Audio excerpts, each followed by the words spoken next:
What do you think about that? I mean, that was the main reason why I showed statistics. That's a natural progression due to birth rates, right? As you said, Muslim families have greater rate of children. No, you missed my argument. The values, 30-40% of Muslims in these nations want Sharia law in that nation. That's still the minority. That's not right. What about in 10 years or 15 years? Do you want Sharia law in your country? I'm in England.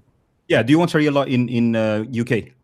I don't have a choice. If it happens naturally, it's going to happen. It's not my choice going to make any difference, is it? Would you prefer man-made law or divine law? Simple question. Which one would you prefer? I'm happy the way it is at the moment, to be honest. So you prefer man-made law? I'm happy the way I am at the moment. Thank you. Oh, okay. There we go. That wasn't the question. No, he dodged the question. This is how they do. Exactly.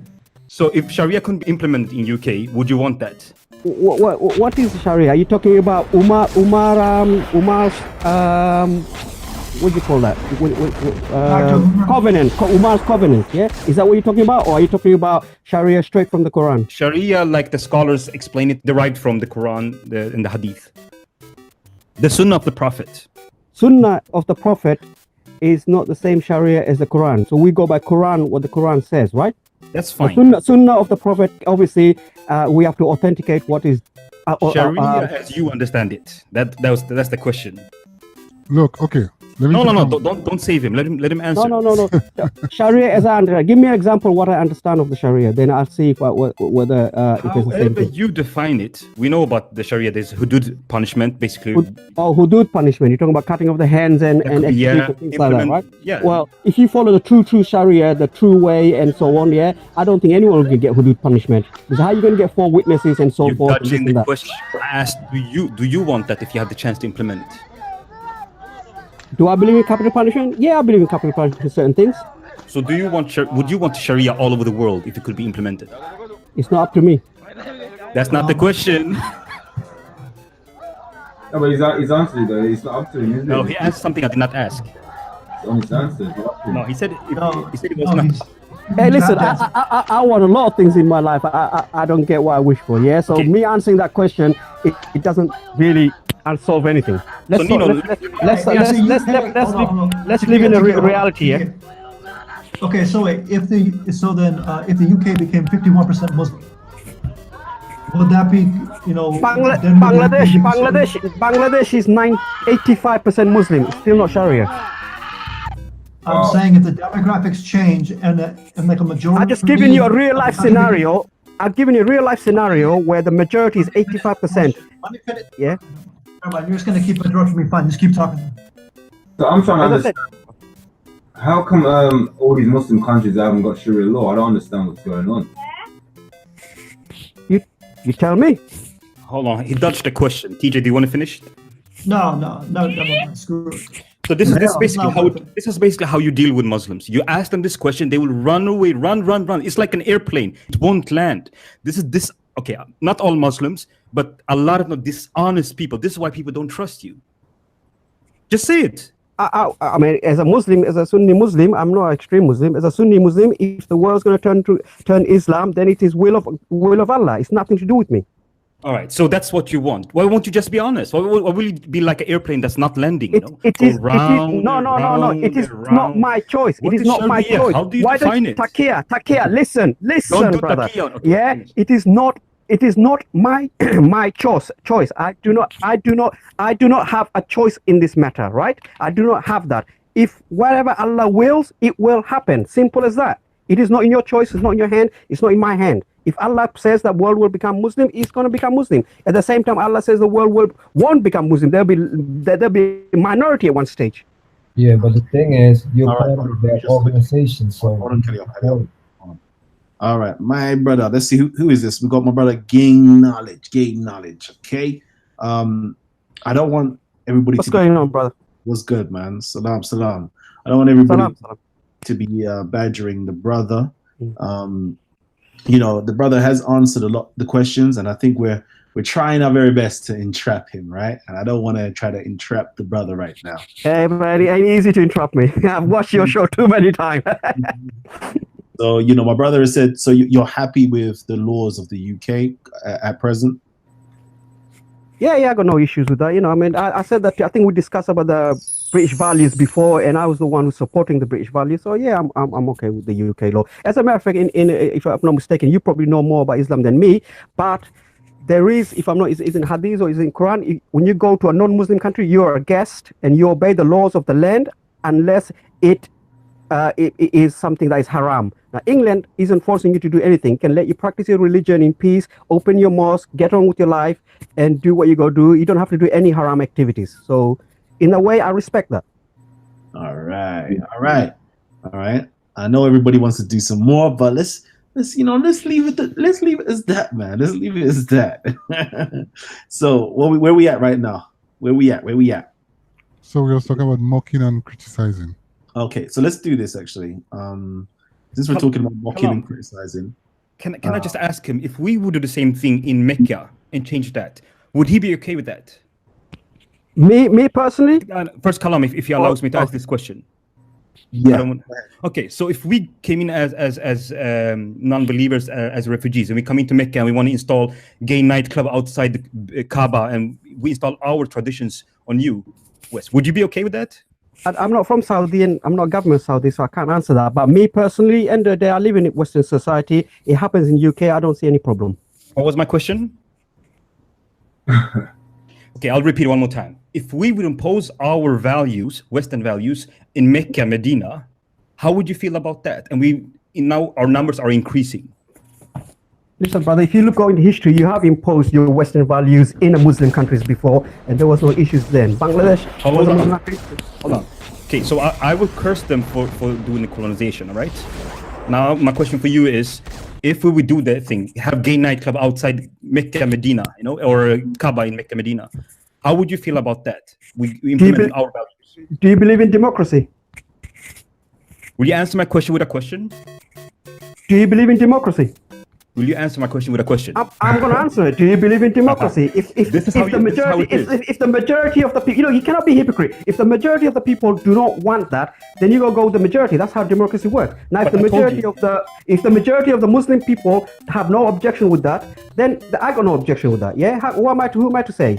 Yeah, right, so don't forget, you got to have a stable society. You got to go what the majority thinks. Yeah, otherwise you'll have a lot of problems. Listen now, we increase our numbers and we become the majority. Do you think it's okay to install gay nightclub outside the Kaaba?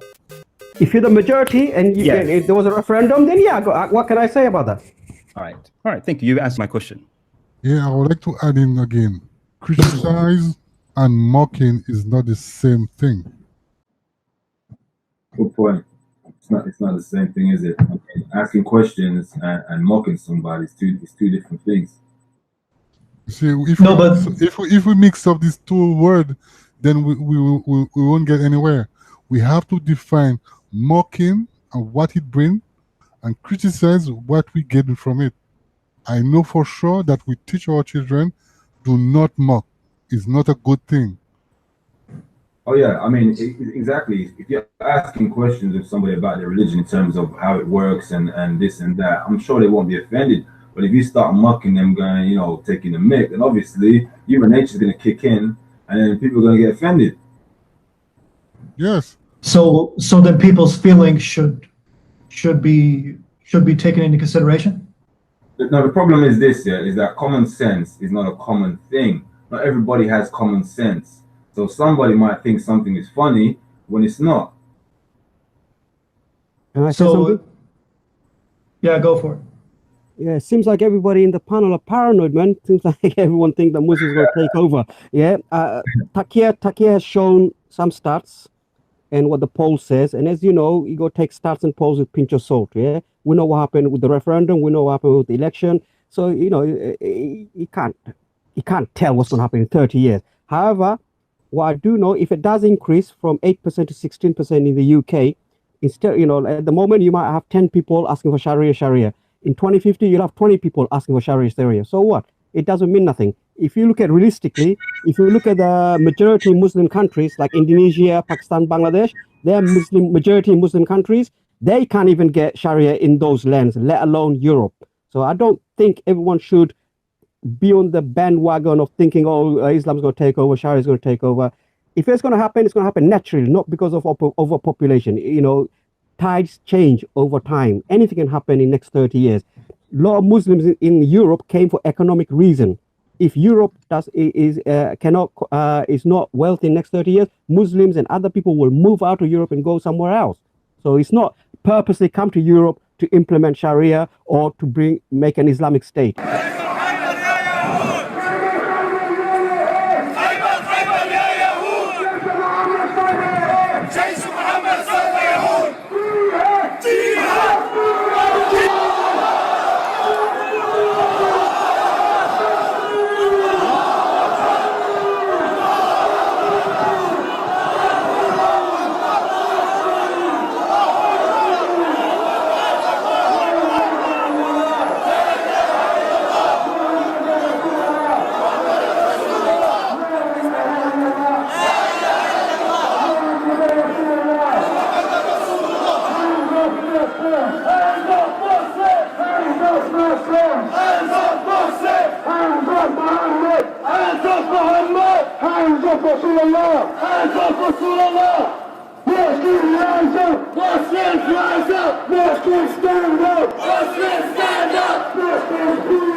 Yeah, it seems like everybody in the panel are paranoid, man. Seems like everyone thinks that Muslims are going to take over.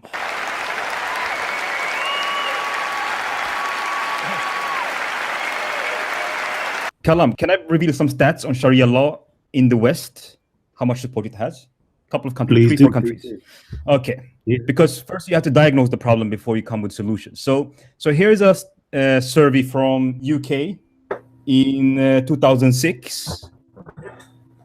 So you can take the headline and you can look up the study, but basically 40% of the British Muslims said that they were for Sharia law in UK.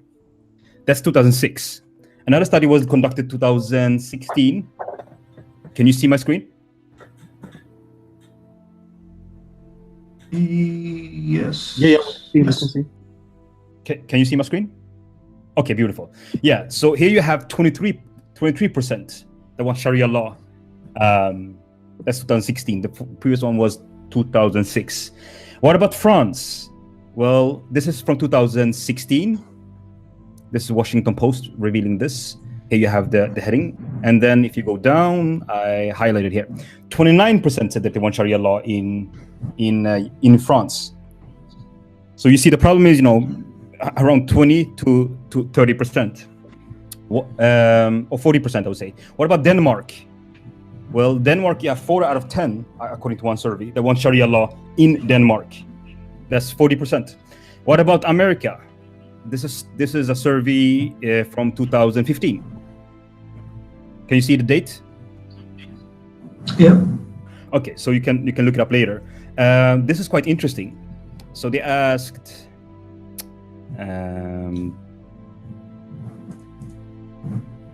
Question here. Here's a really good question, actually. I believe that violence against those who insult the Prophet Muhammad, the Quran, or Islamic faith is sometimes acceptable. Do you think it's 1 to 3% that think it's okay? It's 29%, according to this survey. Do you see it? And how many say, I don't know? That's 10%. They're asking about, if you insult Islam, Muhammad, or the Quran, you can use violence, and that's actually legit. And Sharia law, according to the survey here, was asked on, I think, question number 10. And let me read it. Muslim in America should have the choice of being governed according to Sharia law. Well, according to the survey, it's 51% that think they agree with that. So the problem is big, you know. And oh yeah, one more thing before I finish. Here I have a hadith in front of me. I want to make sure that you see all the sources because you can come back later. This is Tirmidhi, volume 4. I'm going to show you Sahih hadith teaching the following. It's in line with the service that you saw. So this is an hadith about the prophecy that Muhammad got. It's saying the following. The messenger of Allah, basically Muhammad, he said that Allah gathered the earth for me, so I saw the east and the west, and surely my ummah, basically Muslim community, the authority will reach all over that was shown for him. So he's saying that he's having a dream from Allah, a prophecy, and his community will rule all of the earth. If you go to the commentary, this is what Muslims are reading. The commentary is saying this about this hadith. This hadith is explicit on the point that there should come a time when Muslims will rule the entire world. Are you seeing this? Yep. Am I boring you out? Can I show one more hadith? Kalam, it's up to you. I'll do it. You got my permission, baby. You got my permission. Okay, so here's another hadith. It's still Tirmidhi, but this one is volume 3. All right, so here it speaks about a lot of things here. Do not proceed Jews. Okay, let me do it. I'll just take the relevant part. Do not proceed Jews and Christians with a salam. Don't say hello to them. And if you meet them on the path, then you have to force them to a narrow road. This is sahih, all right? Meaning that you gotta mistreat them. Actually, if you go down here, you see that the text says the Muslim are ordered to humiliate them. You see that? If you go down to the commentary, you see the following. In normal condition, when Muslims are in power, then there's one rule. What they should do then is they should not give leeway to non-Muslims. You see that? So they should not be tolerant. And if you continue here, but in a country where Muslims are living as a minority, they are allowed to give such leeway to non-Muslim for the greater interest of Muslim community. This is a war manual. I'm finished. Yeah, it seems like everybody in the panel are paranoid, man. Seems like everyone thinks that Muslims are going to take over.